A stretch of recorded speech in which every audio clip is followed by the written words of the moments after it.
one, rolling a regular die 9 times, what's the chance we see a multiple of 3? That means you get a 3 or a 6, exactly 3 of the 9 times you throw. So what's the chance of getting a 3 or a 6 on any given throw? 2 over 6, which is 1/3. So we need to get that to happen 3 times.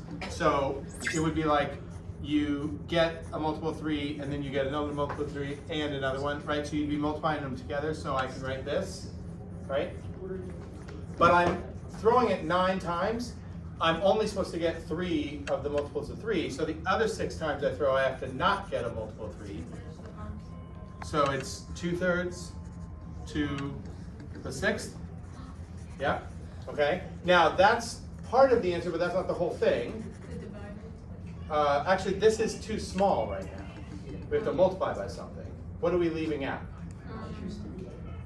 9 choose 3 actually goes here. Do you know why? What's the 9 choose 3? It's like there's a different ways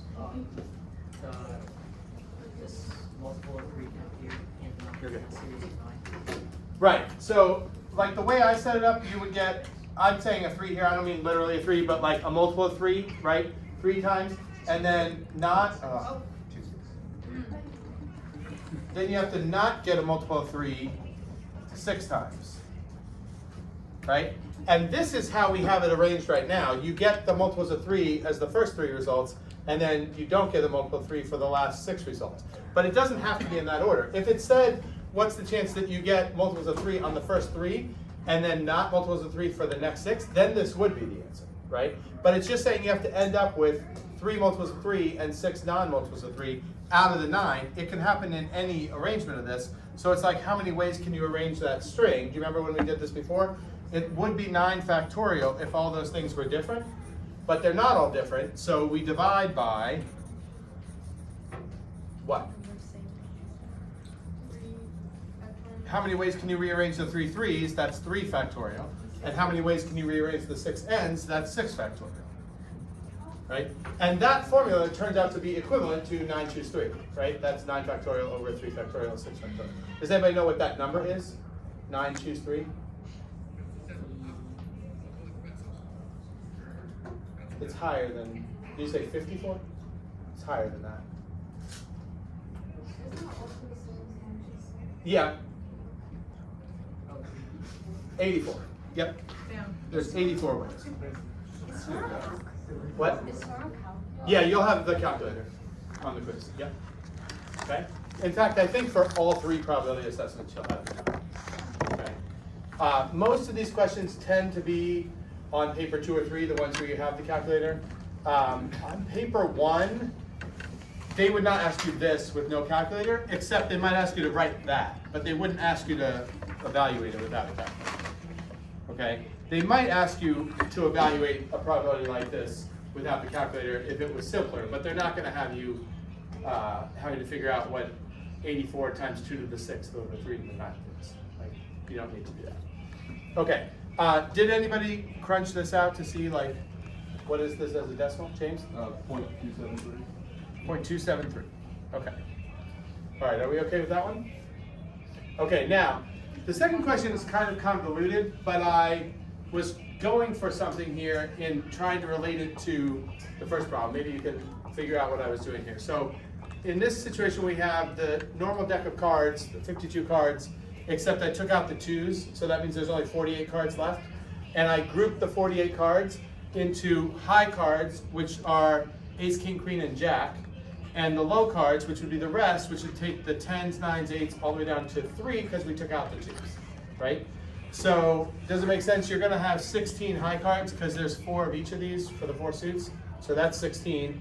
And there are 8 ranks here between 10 and 3, and 4 of each of those, so that's the other 32 cards. 32 and 16 is 48, and we're short 4 because we've gotten rid of the 2s, okay? So then I'm saying we're going to deal out a hand of 9 cards, and I want to know what's the chance that the hand contains exactly 3 high cards. So initially, if we're talking about picking out the first card, like that's going to be in the hand, what's the chance that the first card is a high card?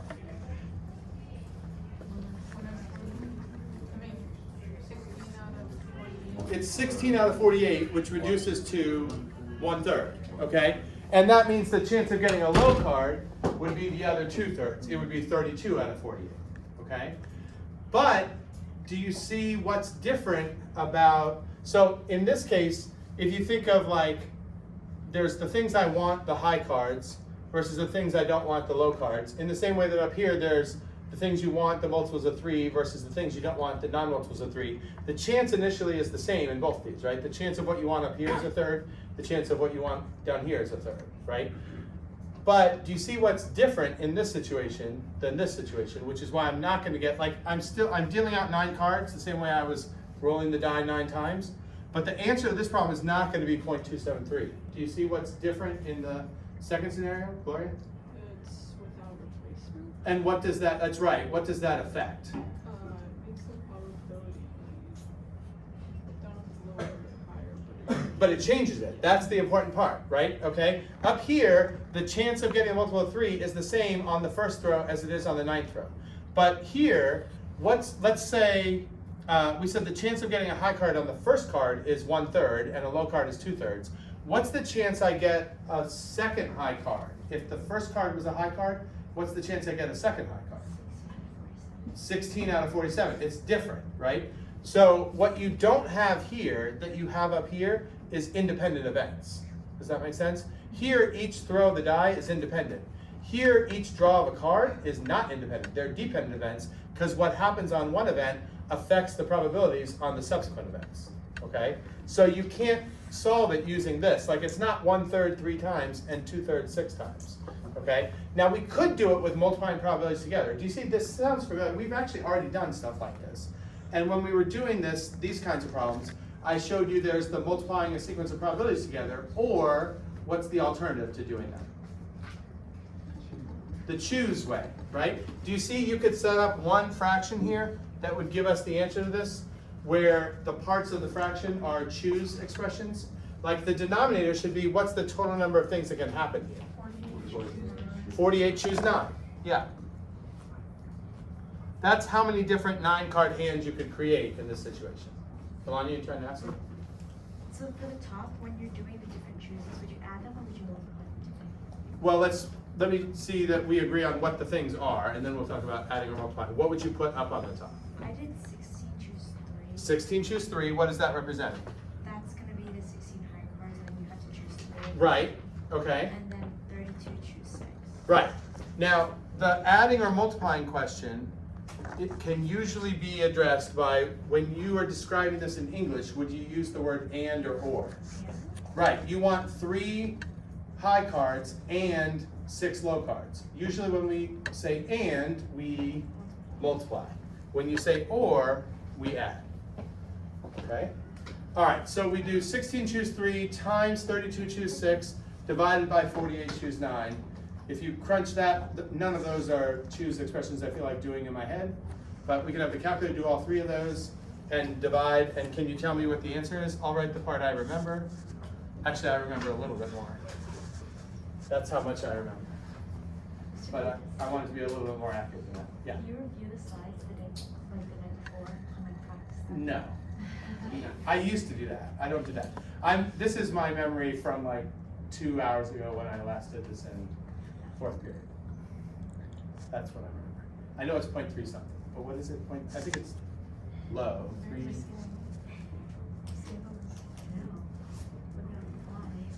Does anyone have it? James, you have it? 303. 303? Is anyone else getting that? Okay. All right, so you can see it's close to what we got before, but it's not the same. And it's because of the independence versus dependence. That's the difference. Okay? All right. So what I'm really going to do that's new today is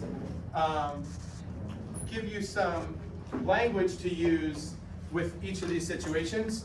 So, and also show you where for certain situations, there's some significant calculator help where you don't have to be doing even as much as we wrote on here. Not just for the calculator to do the arithmetic, but the calculator can actually crunch some of this for you, not all of it.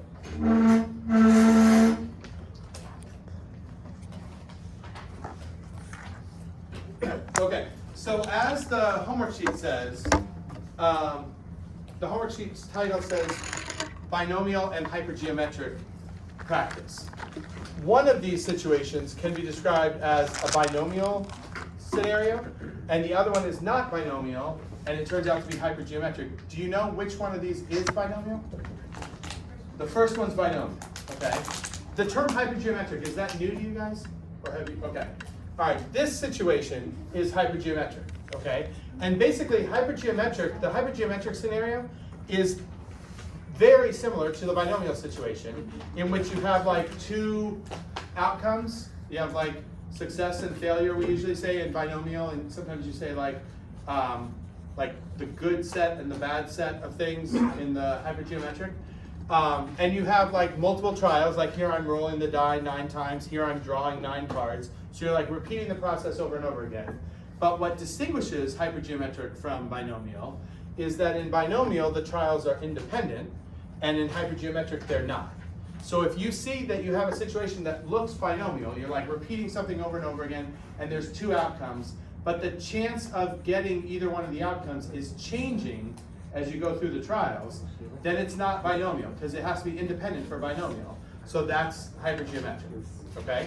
So we'll deal with binomial first, and then we'll talk about hypergeometric at the end, okay? So I'm going to use a new example here to just go through the process. And I'm using an example with free throws. I looked up this, when I did this a couple years ago, I looked this up. Now this is, I do not continually update this, so this may not be up to the minute here, but we're going to use it as an example. Okay, so Steph Curry's free throw percentage is 90.5%. So the chance he makes any given free throw shot is 90.5%. Let's say he's going to shoot 8 free throws in the next game. I'm going to ask these questions. What's the chance he makes exactly 7 of those 8? What's the chance he makes all 8? And what's the chance he makes at least 4 of the 8? These are all like typical questions you could ask. And this situation fits the binomial structure. So I think we've already talked about the things that make this binomial. Can you tell me like what should you be keyed on here to say like, yeah, this fits the binomial setup? Andrew? Each attempt is independent. Right. The chance that he makes a given shot is not impacted by what happened on the previous shot. So independent trials. And what's the other one? Like, where does the binomial get its name? Oh, so like either you make it or... Right. Only 2 outcomes, right? Make or miss, right? And we're doing that a certain number of times. In this case, 8 times. Okay? All right. So here I hit what all the qualifications are for you to be able to say, yes, this is a binomial probability problem. Only 2 outcomes, which we usually refer to as success and failure. You're repeating the process that comes out as either success or failure a number of times. You could do this only once, but usually in binomial scenarios, you're not doing it once, you're doing it a bunch of times. And the key is that as you're doing it a bunch of times, the chance of success and failure have to stay the same. That's the idea of the trials being independent, okay?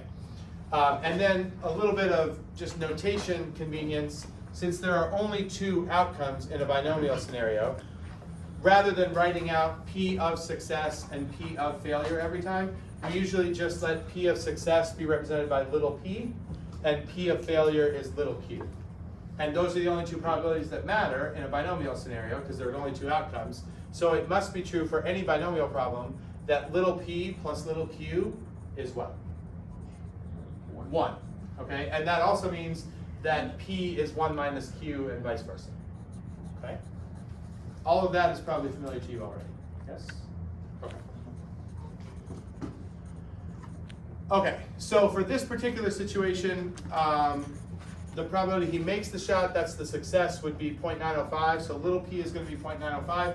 Little q would be 1 minus 0.905, which comes out to 0.095. So to answer that first question, what's the chance that he makes 7 of the 8 shots?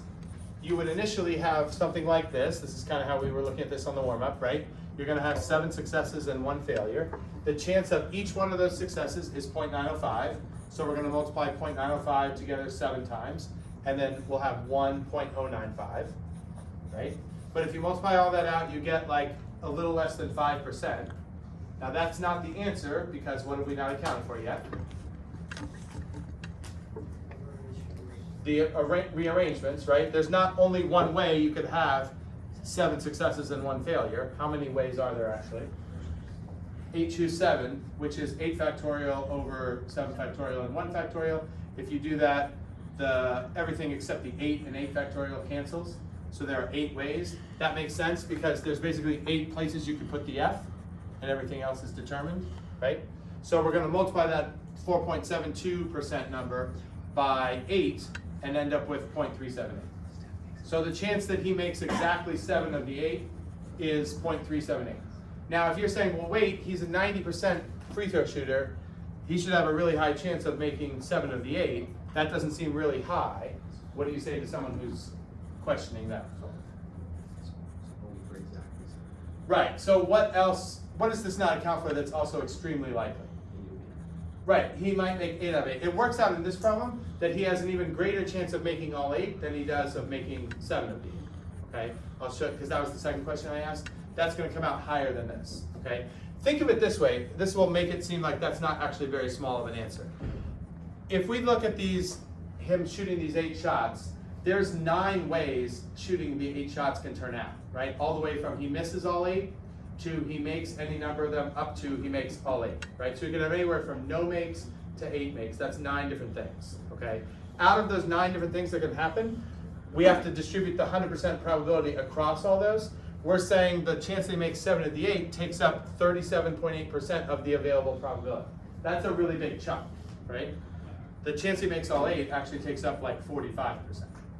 Okay, so most of the probability is taken up by the chance that he makes 7 or 8. The chance he makes none, 1, 2, those are like very unlikely events. Okay? Okay, here's some more symbolism that I don't know if you've seen before or not. Like this notation with B, N, and P. Have you seen that before? Okay, all right.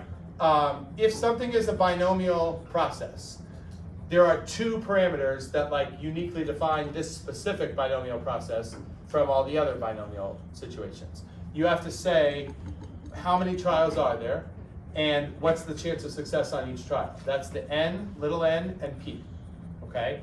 And when you're representing a binomial situation, you do it with kind of like function notation. Capital B stands for the binomial distribution.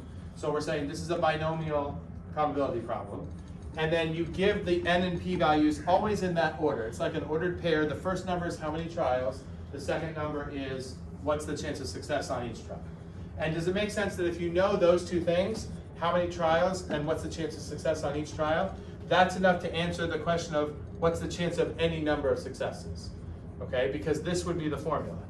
You would have, if you're going to have r successes, you're going to raise p, the chance of success, to the r, because you want success to happen r times. But there's only 2 things that can happen, so every outcome that's not a success has to be a failure. If there's n total trials and r of them are successes, the other n minus r have to be failures, so we raise q to the n minus r. And then this number in front, n factorial, n minus r factorial, r factorial, that's n choose r. That's accounting for how many different arrangements are there, right? So if you have to work this out by hand, that's what you're doing. Now in practice, most of the time you're asked these questions on the exam or on our tests or quizzes, you're going to have access to the calculator, and the calculator has this function built in. This is in the packet, so if you need this formula, you don't have to memorize it. Even if you didn't have the calculator, the packet has this for you. But if you have the calculator, you don't even need the packet, because you can use the calculator's built-in commands. Do you guys remember having used binom PDF and binom CDF before? Okay, so when you do binom PDF, and I'm going to explain what the difference between those 2 commands is, but binom PDF is doing this for you. You basically tell the calculator what the n and the p are, and you tell it how many successes you want it to find the probability of, and then it does this for you, okay? And we'll go over that in just a second. Okay, so I'm actually going to, if you have your calculators, you might want to take them out because depending on how new your calculator is, there could be some variation on what shows up on the screen when you bring up binom PDF or CDF. So I'm going to do it on here, and you tell me, I bet most of you are going to see what I'm showing on the screen, but there might be some of you whose calculators are a little older who see something different. So you go to second vars, that's the distribution menu. Okay, and It starts with the normal distribution, which is another one we're going to talk about later in the probability unit. Then there's a whole bunch of stuff here that you will not use. You might have used some of this in AP Stat, but the binomial distribution stuff is down lower. I don't know what determines what order they put this stuff in, but it's below what we can see here.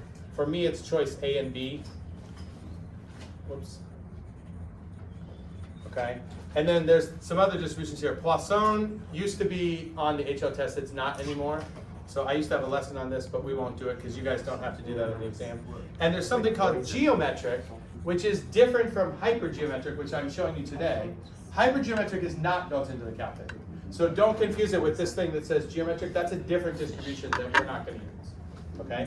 But if you need binomial, the PDF and CDF are there. Okay? So if I choose binomial PDF, on this calculator, you see this. And I'm guessing that's what most of you will see. These things won't be in yet. Right? But these are the Steph Curry example values, right? 8 trials, 0.905 for P, 7 for the number of successes. Okay? So are all of you seeing this? The older version, when you hit binomial PDF, it just brings back the home screen and says binomial PDF and opens parentheses. Do any of you have that?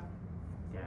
You do? Okay, I've had a couple in each class. So the only downside of that is you're going to tell it the same 3 things, but you have to remember the order. It's N first, number of trials, then the p-value, chance of success on each trial, then how many successes you want. On my slide, I call this N, this P, and I call this R.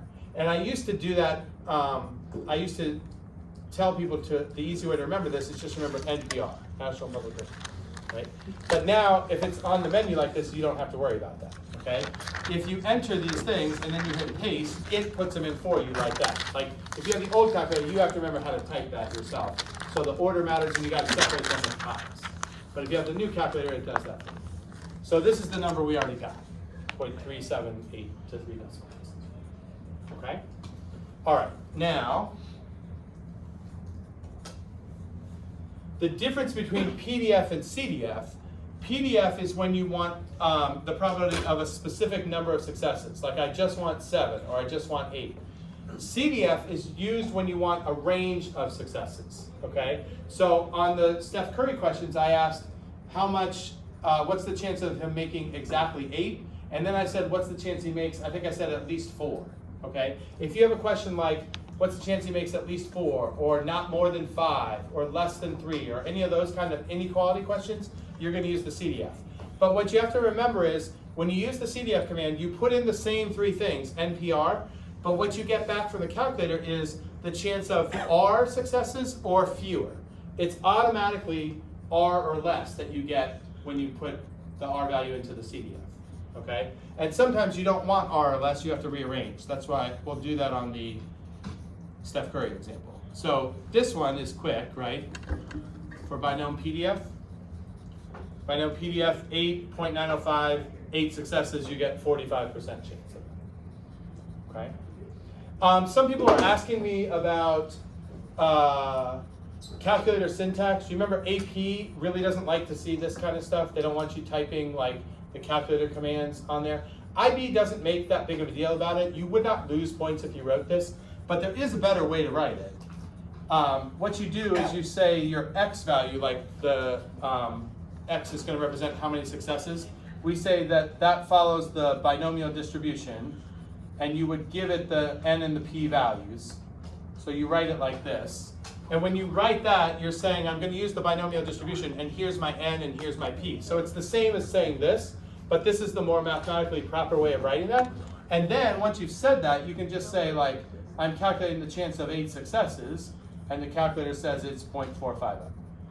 So this would be instead of writing that. Okay? Pretty good? All right, now for the other one, the at least 4, okay? If you use PDF for at least 4, that means 4 or 5 or 6 or 7 or 8. So it would be 5 PDF commands. Instead of having to do 5 PDF commands, you can do 1 CDF command. But the trick is the CDF is only built to handle 1 number or less. So if you put 4 in to the CDF, you're not getting the chance of at least 4. you're getting the chance of 4 or fewer. We want the chance of 4 or more. So you could rearrange this to rephrase the chance of getting at least 4 is the same as the chance of getting, is the opposite of getting 3 or fewer successes. Does that make sense? Okay? And since those two are opposites, the probability of one is 1 minus the probability of the other. So here's how I would set that one up. Chance of 4 or more successes is 1 minus the chance of 3 or fewer. You want to write this as an inequality that uses the less than or equal to sign. Right? Right here, this is the chance that x is greater than or equal to 4. But it's 1 minus the chance that x is less than or equal to 3. So I would use the CDF command on that. And I get almost 100%. Does that make sense? Everybody okay with that? Okay, now I'm going to turn to the other problem on the warm-up that was not binomial. Suchi. Uh-huh.